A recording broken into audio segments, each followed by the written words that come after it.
Alors, Yorana, bienvenue à l'atelier. Aujourd'hui, je te remonte un Yanagiba. Celui-là, il est bien cassé. Je te montre une autre vidéo. Donc là, je répare avec simplement une meule Tormek parce que les cassures sont énormes.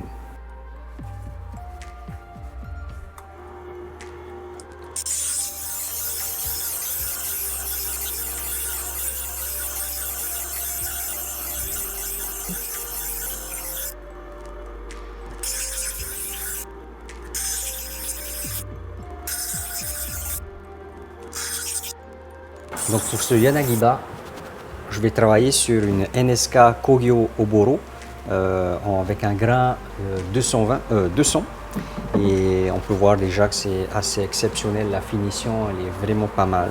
Donc ce que je vais faire, c'est que je vais filmer un petit peu avec mon téléphone. Je vais prendre des photos. Et là, en fait, ce que l'on peut voir, c'est cette finition qui est quand même pas mal avec la NSK. Parce que là, j'ai fait un seul passage. Et le résultat, pour moi, est assez impressionnant, en fait.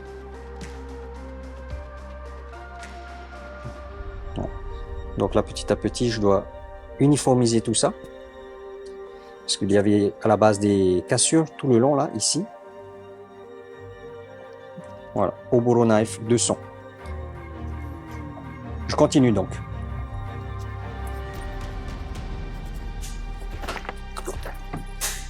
Donc il s'agit d'une pierre diamantée. Et donc il n'y a pas besoin d'appuyer très fort, c'est la pierre qui travaille, tout simplement. Donc pour faciliter mon travail, j'utilise aussi une belle lampe là juste au-dessus. Donc qui tape complètement vers le bas là, et c'est vraiment pratique pour moi. Dès que je retourne la lame, je regarde, je peux tout de suite voir ce que je fais.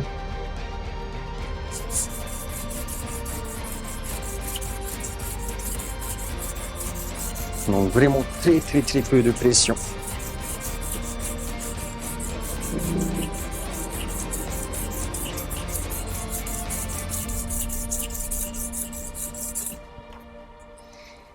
Tout simplement avec la friction aussi et le balayage, je retire l'eau en fait qui est sur la pierre. Donc je vais humidifier avec ma petite bouteille d'eau tout au long du processus. Je travaille majoritairement avec des pierres très agressives pour obtenir une géométrie intéressante, reconstruire vraiment quelque chose qui a disparu. Et ensuite, tout ce qui part sur du grain plus fin que le 200, 220, en fait, je commence déjà à polir. Parce que là, la pierre qui va suivre, ça va être la 400 grains. Le polissage est déjà bien plus beau. Je vais poursuivre avec la 800 et terminer sur une 2000. Toujours avec les pierres NSK Kogyo que j'utilise depuis très peu de temps. Donc là, franchement, je me fais plaisir. Je découvre à quel point en fait elles sont déjà super. C'est vraiment mes premières impressions sur 2-3 semaines d'utilisation. Et vraiment les NSK sont super. J'aime beaucoup commencer aussi par 2 points, c'est-à-dire la pointe et le talon. C'est les parties qui pour moi sont difficiles en fait à travailler. Je dis pas que tout le reste est facile, mais disons que lorsque je commence par la pointe, j'aime bien en fait m'assurer, prendre confiance en travaillant que là, je fais quelque chose qui est déjà pour moi beau. Donc ouais, donc là c'est pas mal. J'enlève toutes les imperfections, j'en vois encore une un peu là, des rayures.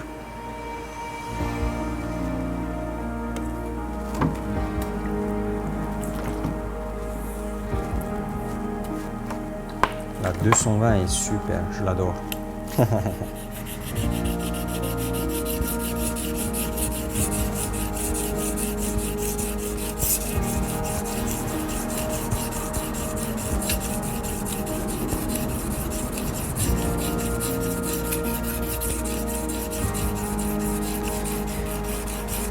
Dans le début du processus, pour moi, je garde le couteau à peu près 35-45 degrés, c'est-à-dire par rapport à cet angle-là, comme ça. Après, j'établis quelque chose d'assez convexe, hein, donc ouais. Donc la plupart des rayures sont de biais. Ensuite, je vais travailler pour les mettre un peu dans l'autre sens, un peu comme ce qu'on voit dans l'industrie avec tout ce qui est backstand, je pense, hein. On essaie d'affiner, d'avoir quelque chose de beau. Donc en fait, on fait une routine où on raye dans un angle et ensuite on change en fait radicalement. Et après, c'est d'un point de vue, je pense, aussi bien pratique parce que lorsqu'on change de grain, on rétablit les mêmes routines, on repasse de biais et ensuite on va refaire, on va dire, à l'horizontale, hein, les rayures.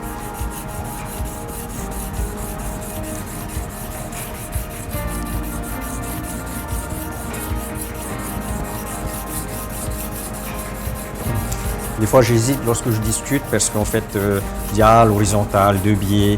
En fait, c'est très arbitraire parce que moi, de mon point de vue, je suis en face de la pierre et je vois une ligne à l'horizontale. Et du point de vue de l'objectif qui est de travers, voilà, vous n'avez pas le même point de vue que moi, hein. Donc c'est pas grave, hein, c'est pas grave.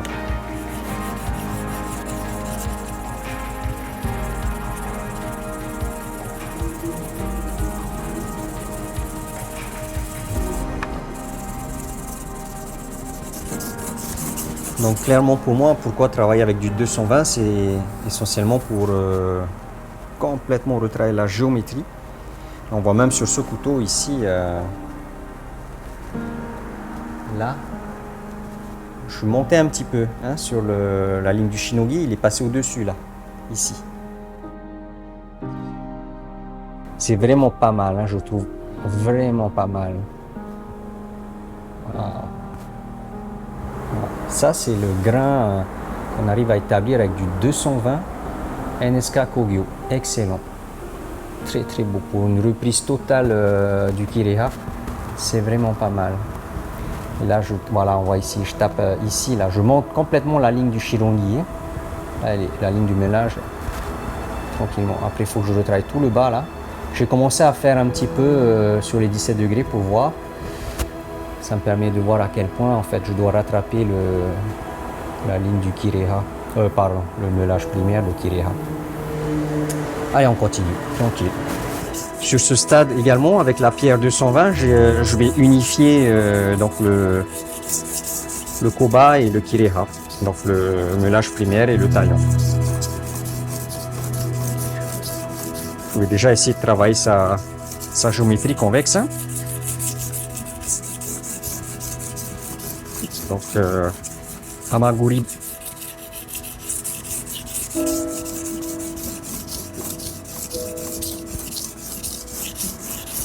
Il faut se rappeler qu'à chaque fois lorsqu'on travaille avec des pierres, il faut y aller sans forcer. C'est-à-dire pas trop de pression, hein. Donc là, essentiellement, je glisse. Je stabilise mon mouvement.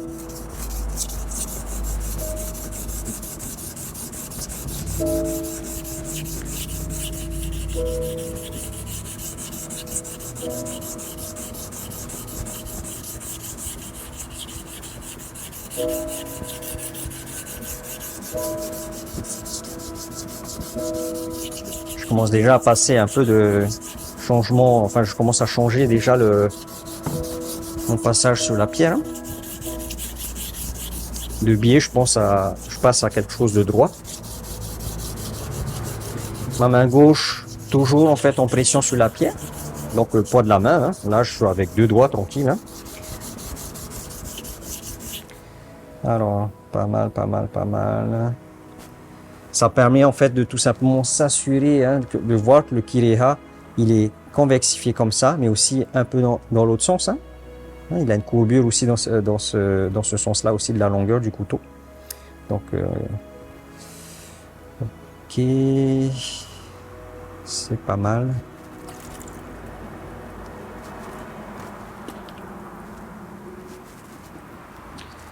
Donc je me rends compte essentiellement, voilà encore, hein, la partie du talon, il y a un creux là. Les rayures sont toujours de biais, donc il faut que je creuse encore. J'aplanisse tout ça. Ici aussi, il y a encore du travail.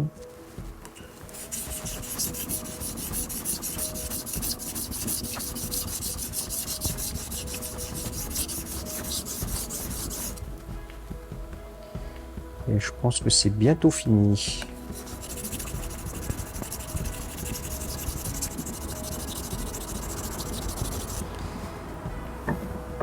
Je tourne aussi un petit peu ma pierre pour l'user. Enfin là, c'est une vieille habitude avec les pierres classiques, hein. Je sais pas si c'est utile pour les pierres diamantées, mais je pense que oui. Je tourne ma pierre pour l'user de manière homogène. Surtout que là, c'est un Yanagiba, donc le couteau sashimi, il a un seul biseau, donc je laisse essentiellement sur ma main droite pour tenir le manche de ce couteau.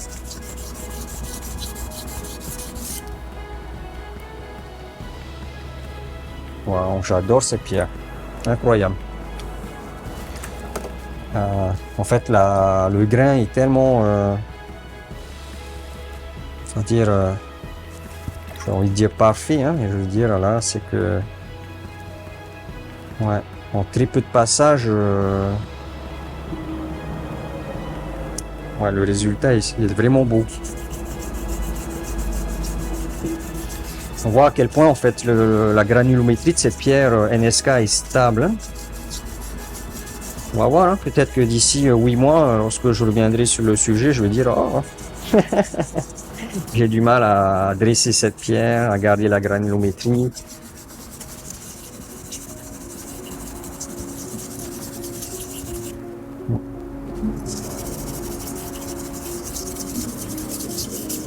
Comparé à Naniwa, NSK propose 4 mm.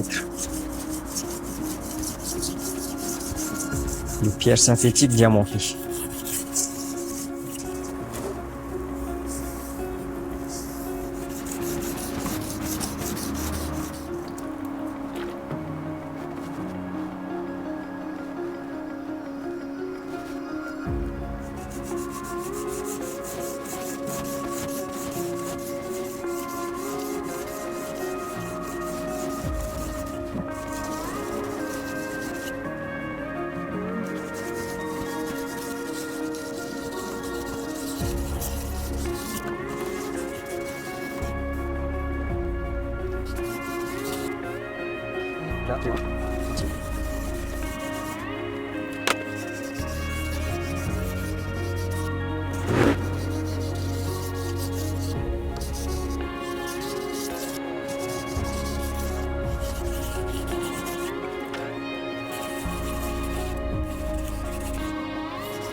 Alors ça, c'est une finition 220 en grain.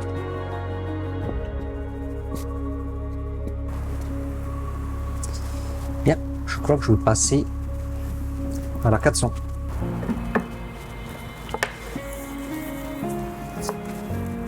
J'ai terminé avec la pierre NSK 200 avec des rayures horizontales. Et donc là, en passant sur la 400, je reviens sur les rayures de biais.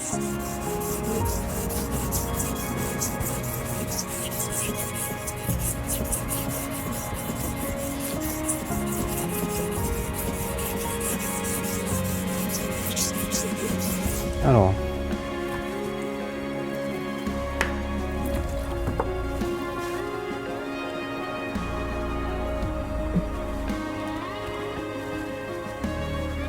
voilà ce que ça donne avec un premier passage, hein.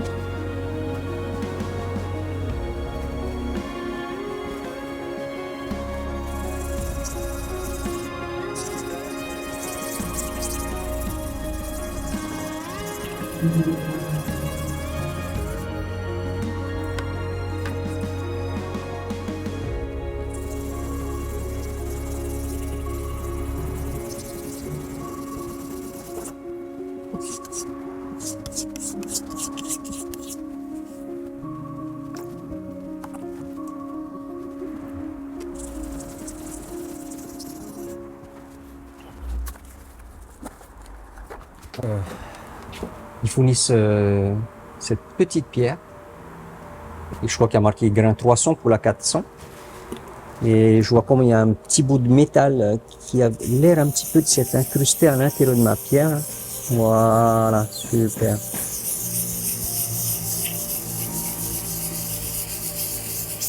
Donc c'est la pierre adressée de chez NSK.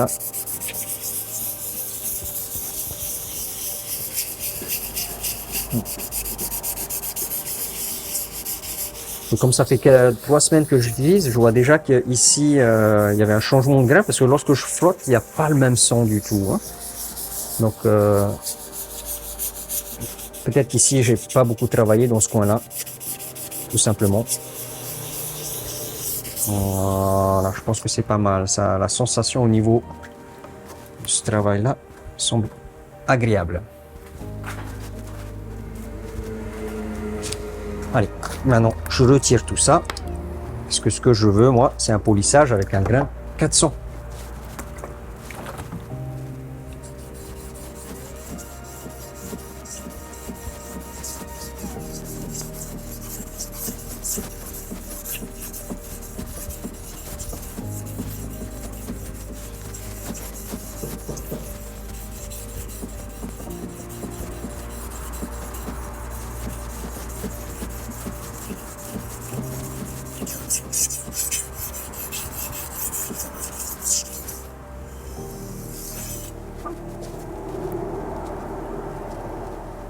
Ça me semble pas mal du tout.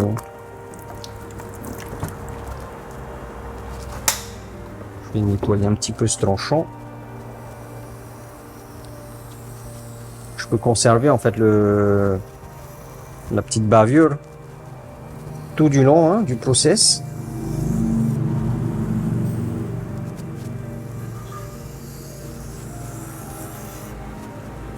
Bon. Clairement, il est là.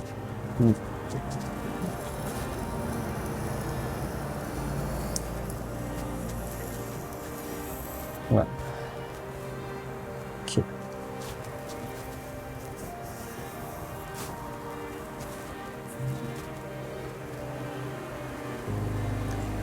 Je me demande si je peux passer direct sur la pierre 800. Ils sont pas mal en fait. Bon, maintenant je passe à l'horizontale. Rayure.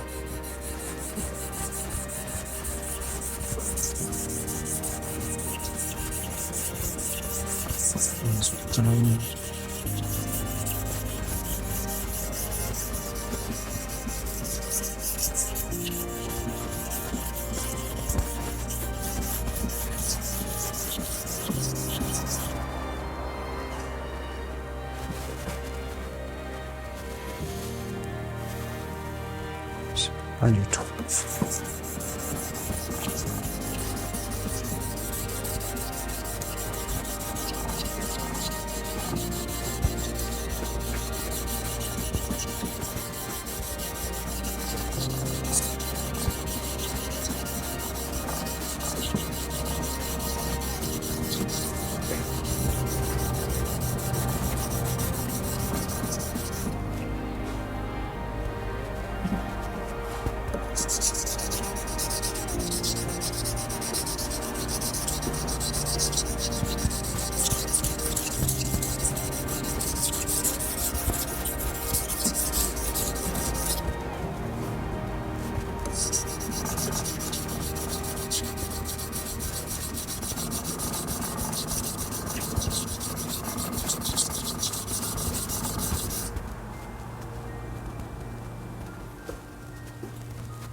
Finition 400. Ça brille. Hein. Donc là, pour moi, on est déjà sur du polissage hein, avec les pierres NSK. Enfin, même en général, avec les Naniwacho Serra que j'utilisais, à partir du 400, moi, j'étais déjà un peu j'étais déjà dans le polissage. Je pense avoir là une belle homogénéité avec la pierre 400. Pas de crevasse. Reflet de lumière avec ma lampe au-dessus qui me semble bien correcte. Je vais donc passer à la pierre 800.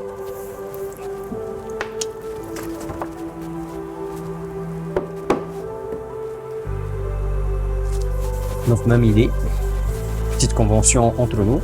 De la 400, j'ai terminé avec des rayures horizontales. Là, je repasse avec la 800 avec des rayures que je vais fabriquer de biais.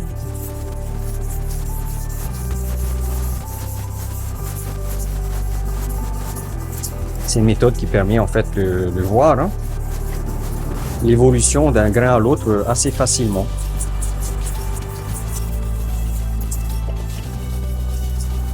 Tout se joue maintenant avec la pierre 800. La pierre 800 qui est souvent considérée comme la pierre du débutant. Hein.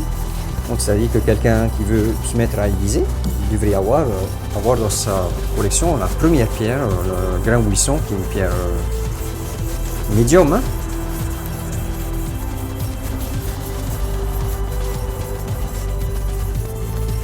Et à dire vrai, puisque là je suis avec les NSK Kogyo, la densité de la pierre est assez dure, j'ai envie de dire vitrifiée. Hein, c'est un peu comme des pierres céramiques. Hein, c'est assez difficile d'avoir un feedback, un retour qui soit intéressant lorsqu'on débute. Hein. On a l'impression que la pierre ne fait rien, alors que non, elle est très active tout le long du processus. Disons que lorsqu'on a une pierre un peu plus classique, on a l'impression de mieux comprendre ce qui se passe hein, lorsqu'on aiguise sur sa pierre. Bon là, lorsque je polis, hein, là je suis vraiment en train de polir, j'essaye d'obtenir quelque chose de bien homogène.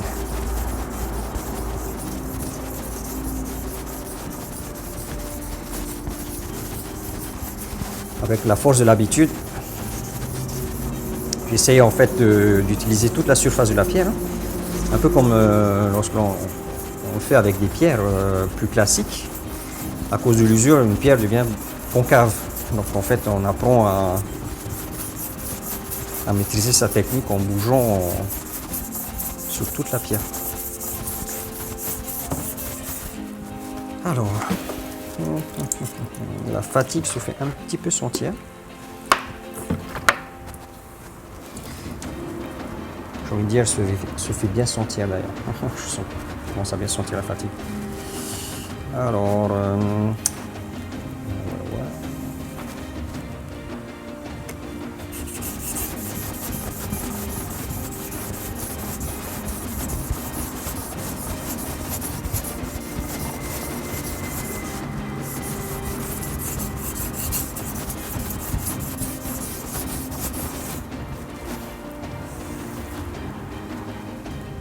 voilà, je vais prendre ça.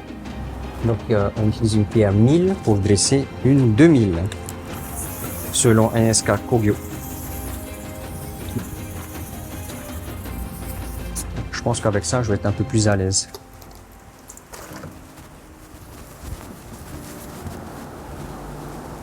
Ouais, très sympa, hein?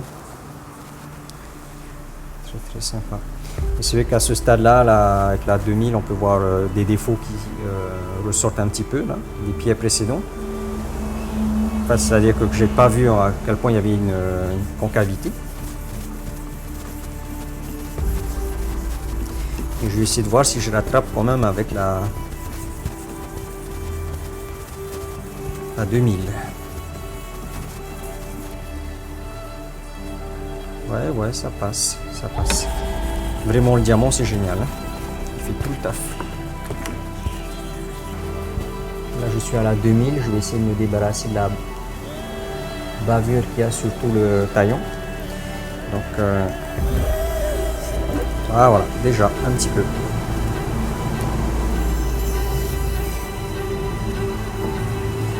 Et un coup le Oura Oshi. On enlève à chaque fois. Et dans l'autre sens.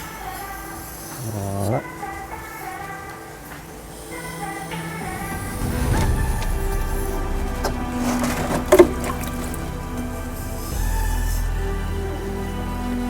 Ça ressemble bien à une bavure positive. Hein. C'est vrai qu'elles sont bien grandes,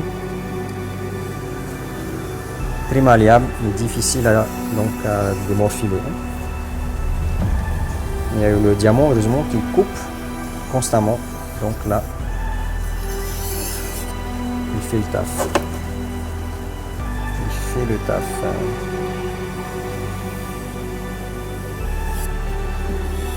Wow. Hop.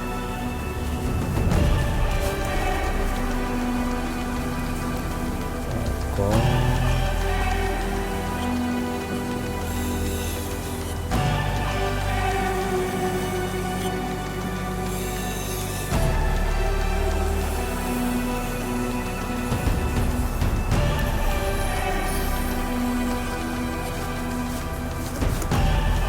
Ok. À vue d'œil, c'est vraiment pas mal.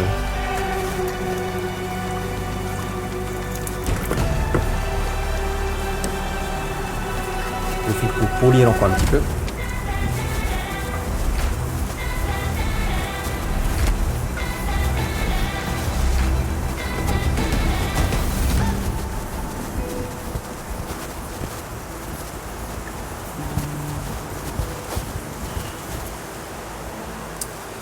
Chez nous à Tahiti, il est presque midi.